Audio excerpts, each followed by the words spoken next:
Good evening to everyone, and welcome to Moments with the Master. My name is Albert Dixon.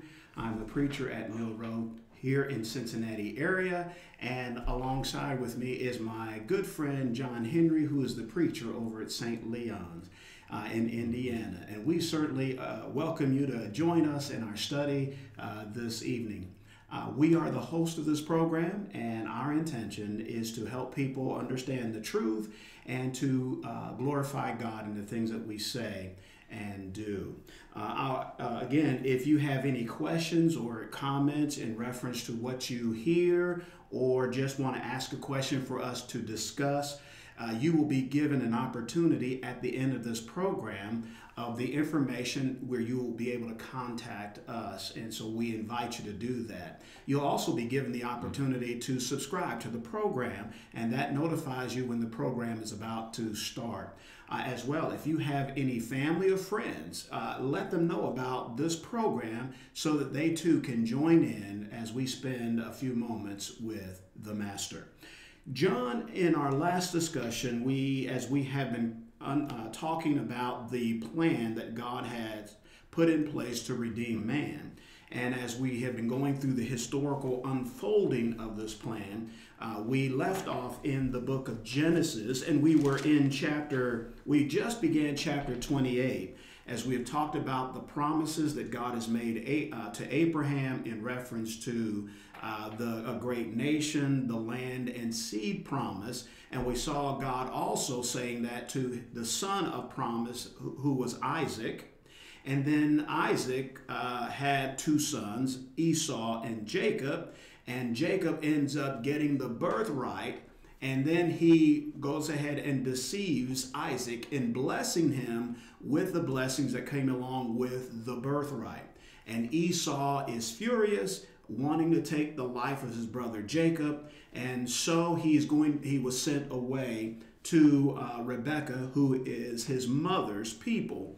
And there he would find a wife there as well, because there was a charge that Isaac gave to Jacob as he's sending Jacob away to the area back where Laban is, who is Rebekah's brother. And he charged him not to take a wife from the land of Canaan. And so when Jacob gets to that area, he finds a wife there. And we'll begin to pick up with some of those thoughts as we talk a little bit about on the way there. He ends up in the area of Bethel. At the time, it was Luz. And there Jacob spends the night. And there is this ladder that descends from heaven. And on that ladder, the angels of God are ascending and descending on that ladder. And I mean, Jacob, he realized God must be here. And so he ends up saying that this is the house of God, and he names the place Bethel. And that's where we left off. And we want to talk a little bit more about that as we go on.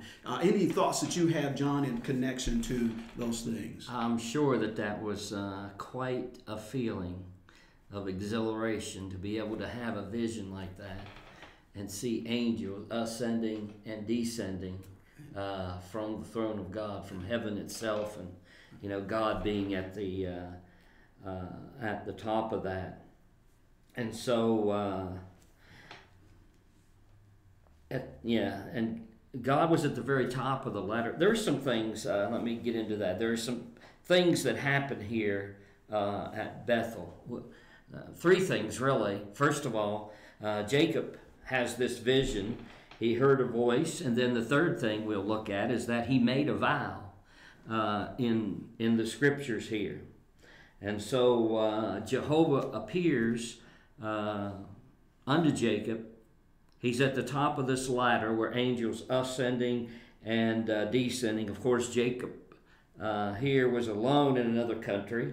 He was without any kind of protection or, military, anything like that. And so here God comes to him in this vision, and he begins to reaffirm the covenant promises with him.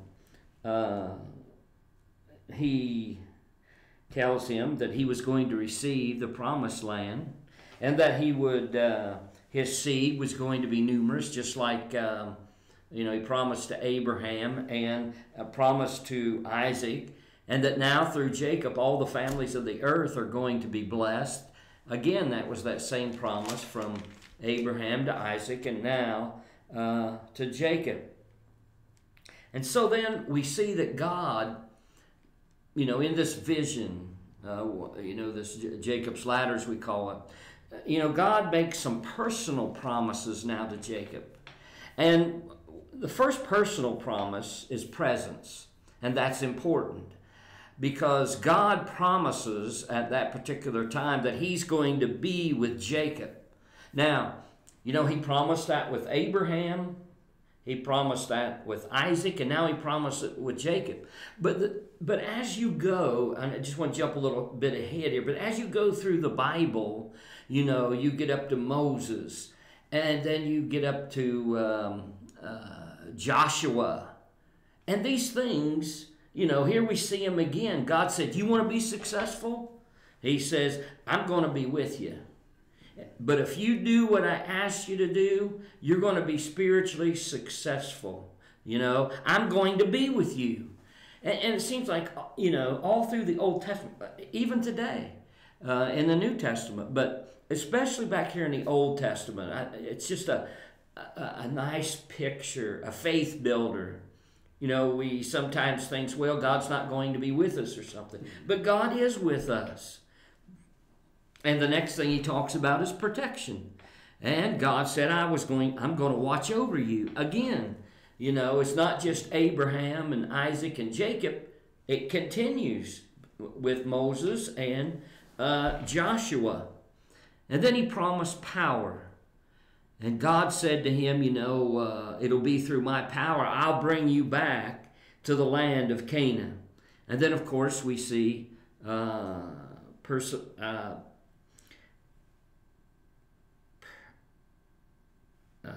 can't think of the word. Which one? Preservation. No, it's not preservation. Preservation. Okay. Preservation. God talked about that. Yes.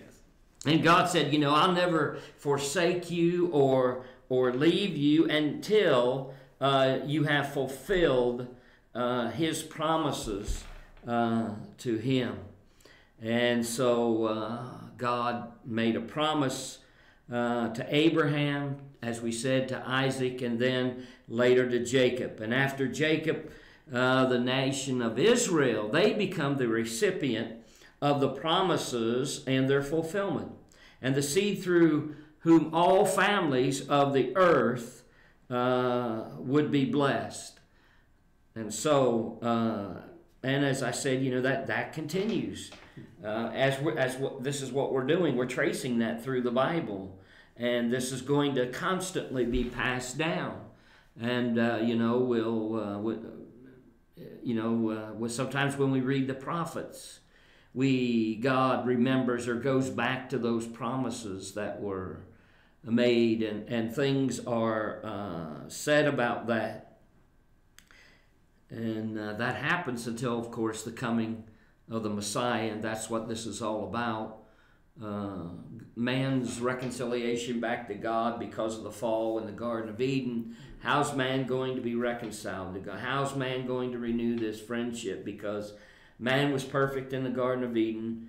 God would come down and walk with man, and then all of a sudden man disobeys God.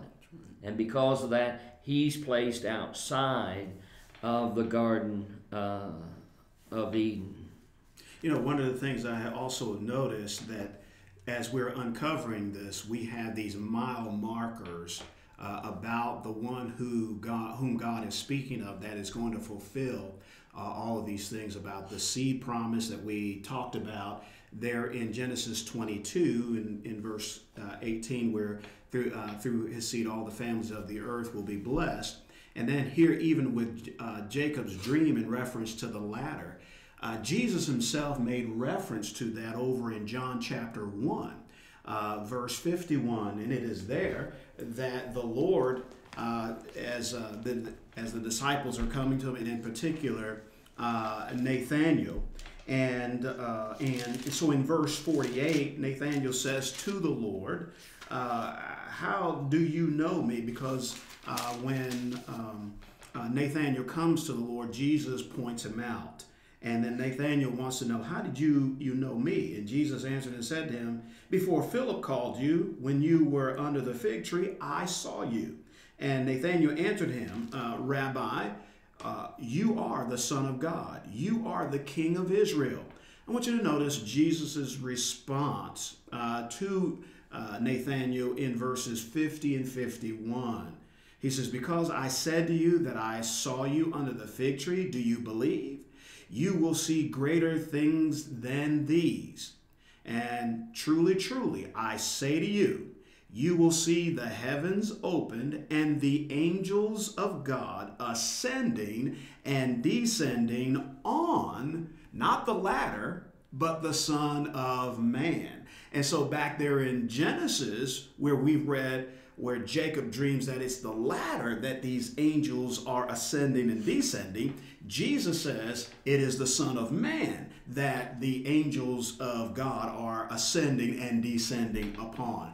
And I believe you get a picture here, or a mile marker back here in Genesis, of the one who is going to come and fulfill all of those things, John. Mm-hmm. And it's amazing that as we start to tie this all in and seeing God's promises come to fruition, that we have these markers to help us to identify the one whom God was speaking of concerning these promises that he made to Abraham, Isaac, and now Jacob. When we, and it's a good point that you brought out about John here. I'd forgotten about that, where Jesus said, you're going to see something far greater. You'll see heaven open and the angels of God ascending and descending upon the Son of Man. Now, we know that after Jesus was tempted, that he was, comforted by angels. Mm-hmm. Yes. I know that everything is not recorded for us in the Scriptures. Right. And so with Jesus saying this, you begin to wonder whether this, is some kind of figurative language, or if it's, actual, that they are going to see something like Jacob saw. Mm-hmm. And, it's just something to think about. Yeah, absolutely. And you look at, statements that Jesus later on makes, and one in particular, a passage that we quote a lot, John chapter 14 mm-hmm. and verse 6, where Jesus says, I am the way, the truth, and the life. No one comes to the Father except by me. So you have this sort of like a gateway from heaven to earth. So how does one get to God? And one gets to God is through Christ Jesus, which, as we're looking at this line, really that's the hope of mankind. Why is God making these promises to these men? Well, again, here is this plan that is unfolding, and we have a marker along the way, so that by the time we get to Christ and you look back at that, if you were just reading through the Scriptures, and you could begin to say, oh, here's the one who identifies with that. Oh, he must be the one. So usually that's sort of like as you're traveling from one point to another, there's always signs indicating that you're on the right track. Yeah. And so here it is with the way to heaven is going to be through Christ Jesus. So if we put anything in the way of, well, this is the way to heaven, well, that's going to be the wrong direction. Mm-hmm. And here we look back here in Genesis, here in chapter 28, and we see Jacob's dream. And then he talks about the house of God here, as he changes the name from Luz to Bethel, which means house of God. And you look at all of these things that are mentioned in these historical accounts, and you see Jesus fulfilling them in the spiritual aspects.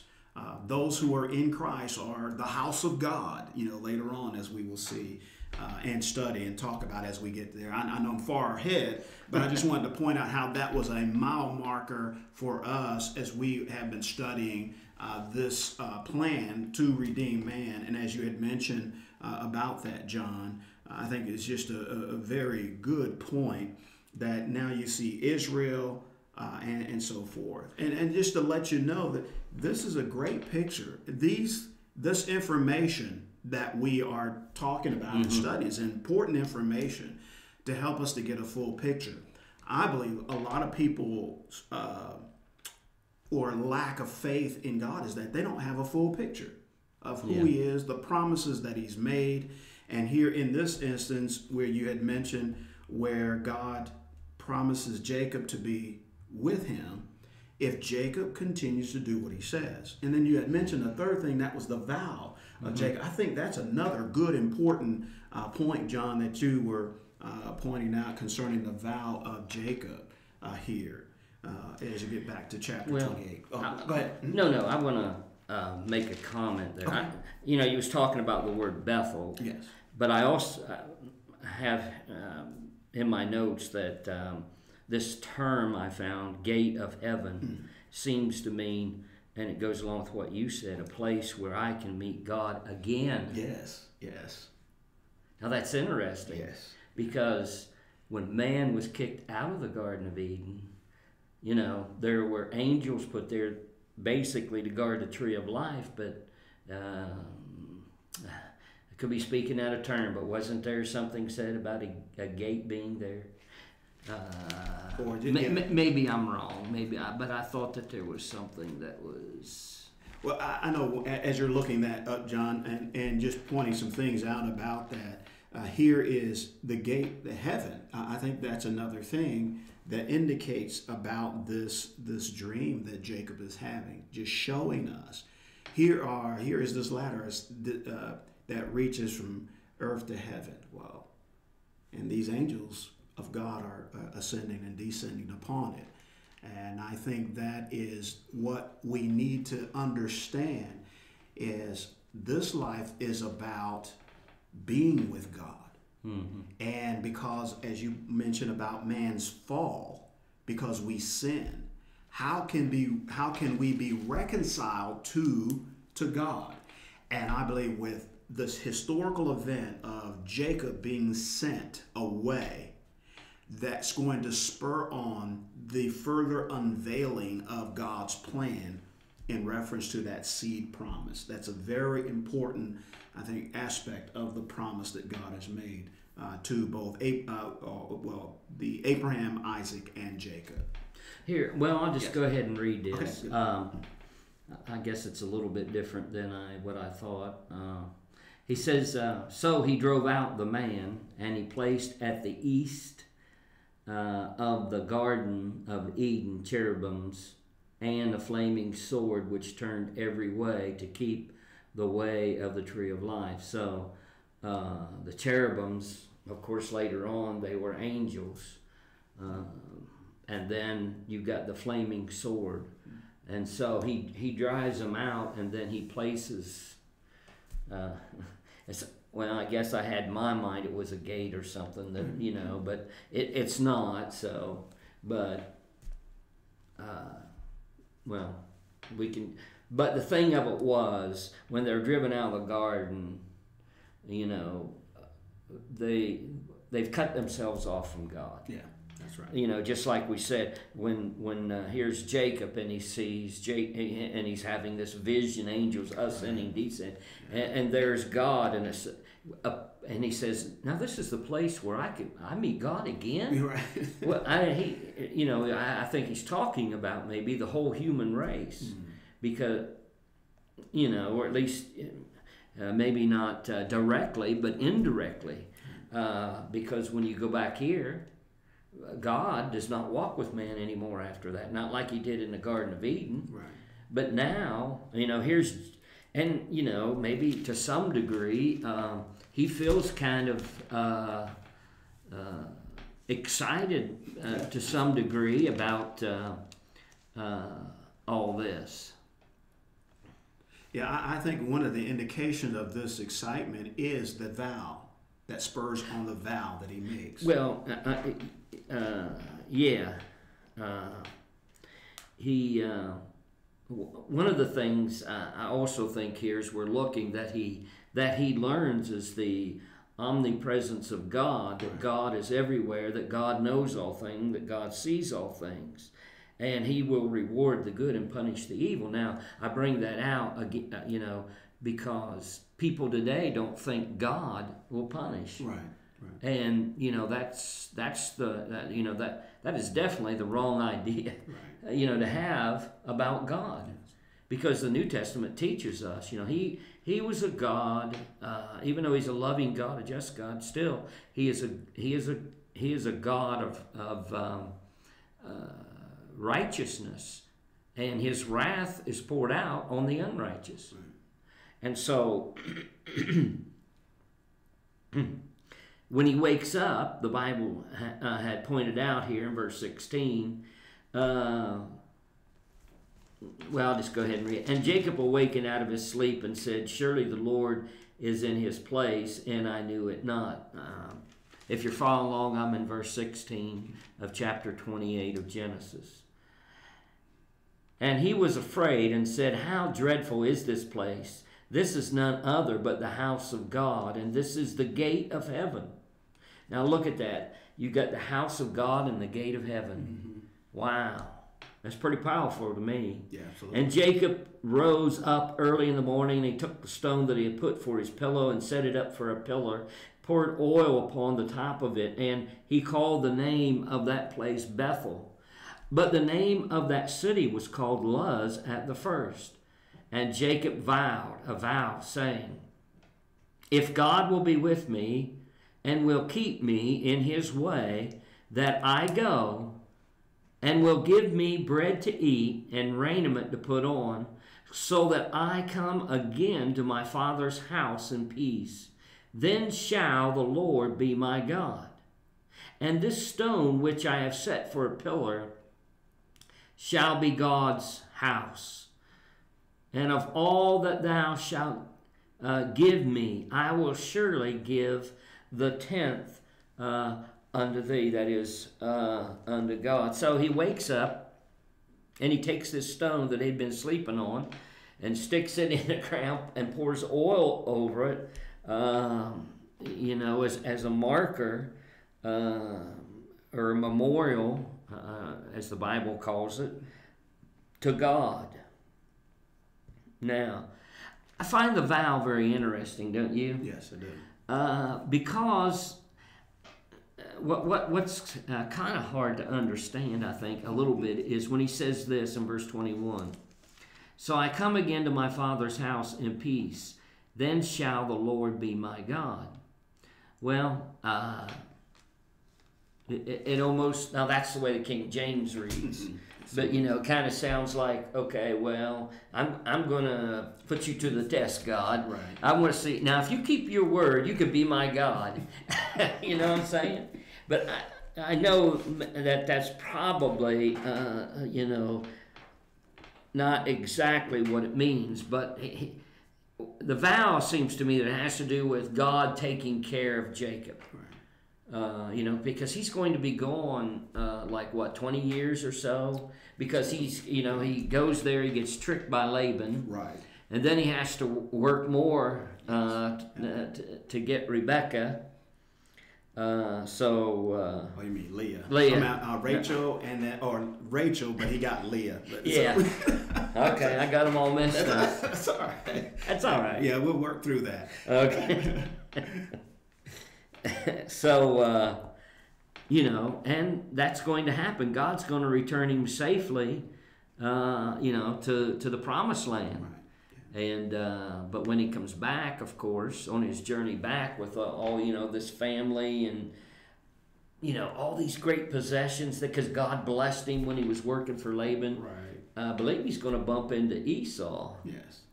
And he's pretty scared, Yes. to say none the less.